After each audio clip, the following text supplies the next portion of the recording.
Tudi ko gre za resne stvari, humorist Sebastian Kamenik ne more iz svoje kože. Rojen v tej bogi familiji, da me je mogla soseda roditi, fotra smo imeli pa vsak svojega zaradi stroškov. Pravi, da se človek s slepoto sprijazni do te mere, da s tem lahko živi.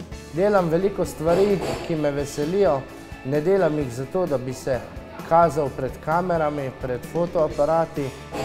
Delam jih zato, ker enostavno v njih uživam in ker sem prepričan, da s svojim delom razbijam tabuje o slepoti. Vodenje prireditev ga je pripeljalo tudi do tesnega prijateljstva s pevko Tanjo Žagar. S Tanjo se poznava že 15-16 let sigurno in nastalo eno trdno prijateljstvo, ki nam veže še danes.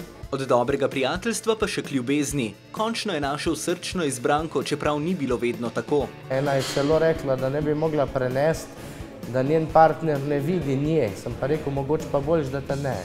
Sebastianova zdajšnja partnerka Mojca je tudi njegova muza, saj je pravkar izdano knjigo z naslovom Pesmi mojega srca poklonil prav njej. Ko nisem ji znal z besedami kaj opisati, sem ji napisal pesem. Če sem ji to pošiljal po SMS-u, po mailu, po Facebooku, to kdaj na toaletnem papirju nisem kjera pustil. Mojca sprva sploh ni verjela, da je Sebastian slep. Govorila mi je kolegica pač tako potihem.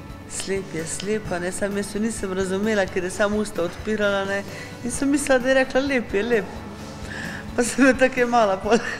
Sebastian pa vse skozi ostaja skromen.